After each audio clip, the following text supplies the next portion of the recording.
ಎಲ್ಲ ಆತ್ಮೀಯರೇ ನಮಸ್ಕಾರ. ನನ್ನ ಹೆಸರು ಆರ್ ಡಿ ರವೀಂದ್ರ ಅಂತೇಳಿ. ಎಲ್ಲ ಆತ್ಮೀಯ ಬಂಧುಗಳೇ, ನಾವು ನಿಮ್ಮ ಎದುರಿಗೆ ಬೆಳ್ಳಿ ಮೋಡ ಅನ್ನುವಂಥ ಹೆಸರಿನಲ್ಲಿ ನಲಿಕಲಿಗೆ ಸಂಬಂಧಪಟ್ಟಂತೆ 4 ತರಬೇತಿ ಮಾಡ್ಯೂಲ್ಗಳನ್ನು ಸಿದ್ಧಪಡಿಸಿ ಇಡ್ತಾ ಇದ್ದೇವೆ. ಯಾಕೆ ಇಲ್ಲಿವರೆಗೆ ಬೆಳ್ಳಿ ಮೋಡ ಬೇರೆ ಬೇರೆ ಹೆಸರಿನಲ್ಲಿ, ಅಂದರೆ ಸಂಭ್ರಮ ಇರ್ಬೋದು, ಬೆಳ್ಳಿ ಚುಕ್ಕಿ ಇರ್ಬೋದು, ಈ ಹೆಸರಿನಲ್ಲಿ ಶಿಕ್ಷಕರಿಗೆ ತರಬೇತಿ ಕೊಡಲಿಕ್ಕೆ ಸಾಹಿತ್ಯವನ್ನು ಸಿದ್ಧ ಮಾಡಿದ್ವಿ ನಲಿಕಲಿ ಅಡಿಗಡೆ. ಆದರೆ ಈ ಸರಿ ಅದನ್ನು ಬೆಳ್ಳಿ ಮೋಡ ಅನ್ನುವಂಥ ಹೆಸರಿನಿಂದ ಹೊಸದಾಗಿ ನಿಮ್ಮೆದುರಿಗೆ ತಂದಿಡುವಂಥ ಪ್ರಯತ್ನವನ್ನು ಮಾಡ್ತಾ ಇದ್ವಿ. ಏನಿದೆ ಹೊಸದು ಅನ್ನೋದ್ರ ಬಗ್ಗೆ ಯೋಚನೆ ಮಾಡಿದರೆ ಇಲ್ಲಿ ಅನೇಕ ಶಿಕ್ಷಕ ಬಂಧುಗಳು ಒಂದು ಪ್ರಶ್ನೆಯನ್ನು ಇಡ್ತಾ ಇದ್ದರು.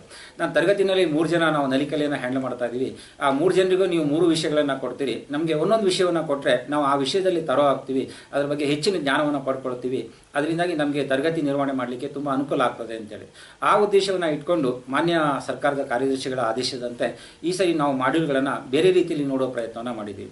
ಹಿಂದಿನ ಮಾಡ್ಯೂಲ್ಗಳಿಗೂ ಮತ್ತು ಈಗಿನ ಮಾಡ್ಯೂಲ್ಗಳಿಗೂ ನೀವು ಮಾಡ್ಯೂಲ್ಗಳನ್ನು ನೋಡಿದಾಗ ತುಂಬ ವ್ಯತ್ಯಾಸ ಇರ್ತಕ್ಕಂಥದ್ದು ಅರ್ಥ ಆಗುತ್ತೆ. ಮೊದಲನೇದಾಗಿ ನಾವು 4 ಮಾಡ್ಯೂಲ್ಗಳನ್ನು ಮೊದಲನೇ ಹಂತವಾಗಿ ತಗೊಂಡಿದ್ದೀವಿ. ಆ 4 ಮಾಡ್ಯೂಲ್ನಲ್ಲಿ ಬೆಳ್ಳಿ ಮೋಡ ಕನ್ನಡ, ಬೆಳ್ಳಿ ಮೋಡ ನಲಿಕಲಿ ಗಣಿತ, ಬೆಳ್ಳಿ ಮೋಡ ನಲಿಕಲಿ ಪರಿಸರ ಅಧ್ಯಯನ ಹಾಗೂ ಬೆಳ್ಳಿ ಮೋಡ ನಲಿಕಲಿ ಸಮಗ್ರ ಅನ್ನುವಂಥ ಹೆಸರಿನಲ್ಲಿ ನಿಮ್ಮೆದುರಿಗೆ ಈ ಸಾಹಿತ್ಯವನ್ನು ಇಡೋ ಪ್ರಯತ್ನ ಮಾಡ್ತಾ ಇದ್ದೇವೆ.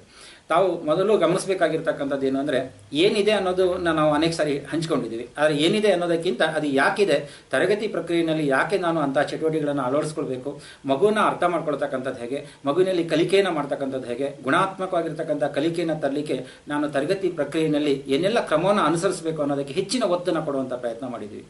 ಮೊದಲನೇದಾಗಿ ನಾನು ನನ್ನ ತರಗತಿ ಬರ್ತಕ್ಕಂಥ ಮಗುವನ್ನು ಅರ್ಥ ಮಾಡ್ಕೋಬೇಕು. ಅರ್ಥ ಮಾಡ್ಕೊಂಡ ನಂತರ ಏನನ್ನು ಕಲಿಸ್ಬೇಕು ಅನ್ನೋದನ್ನು ನಿರ್ಧಾರ ಮಾಡ್ಕೋಬೇಕು.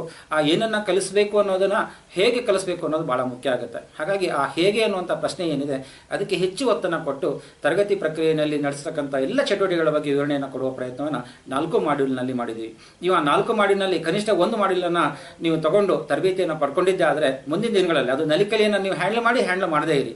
ಆದರೆ ಮುಂದಿನ ಎಲ್ಲ ಹಂತದ ಚಟುವಟಿಕೆಗಳಿಗೆ, ಅದು 1 ರಿಂದ 8ನೇ ತರಗತಿವರೆಗೆ ತರಗತಿಯನ್ನು ನಿರ್ವಹಿಸುವ ಸಂದರ್ಭದಲ್ಲಿ ಏನು ಚಟುವಟಿಕೆಯನ್ನು ಮಾಡಬೇಕು, ಯಾಕೆ ಆ ಚಟುವಟಿಕೆಯನ್ನು ಮಾಡಬೇಕು, ಆ ಚಟುವಟಿಕೆ ಮುಖಾಂತರ ಹೊರಬರ್ತಕ್ಕಂಥ ಔಟ್ಕಮ್ ಏನು, ಮಗುವಿನಲ್ಲಿ ಆಗ್ತಕ್ಕಂಥ ನಿರೀಕ್ಷಿತ ಬದಲಾವಣೆಗಳು ಏನು ಅನ್ನೋದಕ್ಕೆ ಹೆಚ್ಚು ಒತ್ತನ್ನು ಕೊಟ್ಟಿದ್ದೀವಿ. ಹಾಗಾಗಿ ದಯಮಾಡಿ ನಮ್ಮಲ್ಲಿ ಈ ವರ್ಷ ತಮಗೆಲ್ಲ ಗೊತ್ತಿರೋ ಹಾಗೆ ಶಿಕ್ಷಕರ ಅಭಿವೃದ್ಧಿ ಪಠ್ಯಕ್ರಮದ ಅಡಿಗಡೆ 27 ಮಾಡ್ಯೂಲ್ಗಳು ನಿಮ್ಮ ಎದುರಿಗಿದ್ದಾವೆ.